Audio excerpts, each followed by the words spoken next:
Hi everybody, hope you've all had a lovely day in the sunshine again today. I bet you've all been super busy.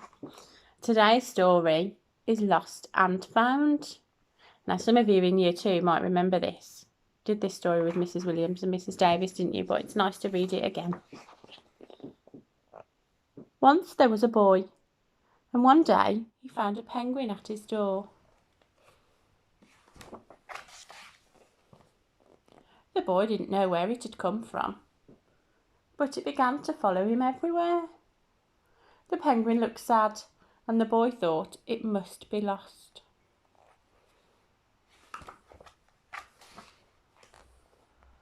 So the boy decided to help the penguin find its way home. He checked in the Lost and Found office, but no one was missing a penguin. He asked some birds if they knew where the penguin came from, but they ignored him. Some birds are like that.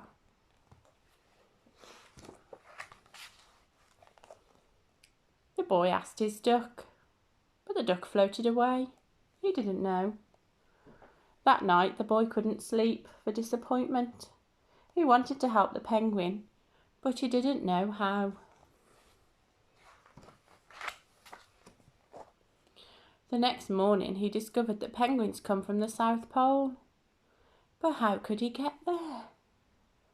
He ran down to the harbour and asked a big ship to take them to the South Pole, but his voice was much too small to be heard over the ship's horn.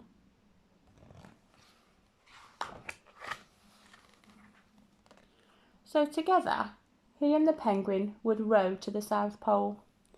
The boy took his rowing boat out of the cupboard and they tested it for size and strength. They packed everything they would need, and together they pushed the rowboat out to sea.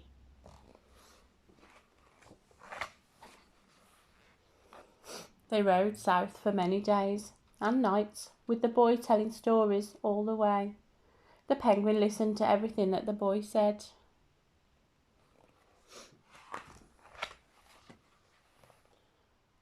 They floated through good weather and bad, when the waves were as big as mountains.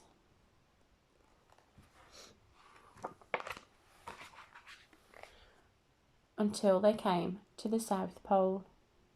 The boy was delighted, but the penguin said nothing. Suddenly it looked sad again, as the boy helped it out of the boat.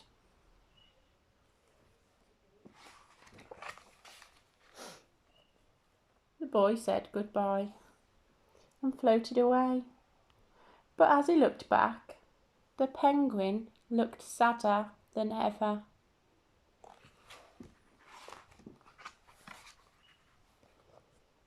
It felt strange to be on his own, and the more he thought, the more he realised he was making a big mistake. The penguin wasn't lost. He was just lonely.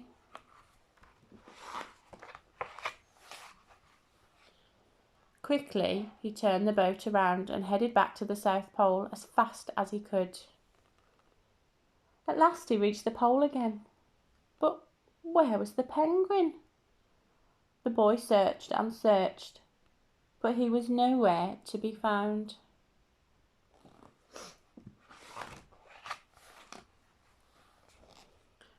Sadly, the boy set off for home. There was no point telling stories, because there was no one to listen, except the wind and the waves. But then the boy saw something in the water ahead of him. Closer and closer he got, until he could see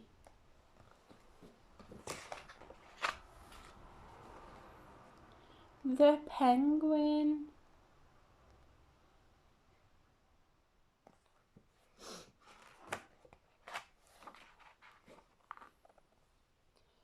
And so the boy and his friend went home together, talking of wonderful things all the way. Isn't that lovely? A penguin was just lonely and wanted a friend. And I know that you're all such good friends, and I bet you all can't wait to see each other. Have a think about all the things that you can do when you see your friends, and I'll speak to you all tomorrow. Bye.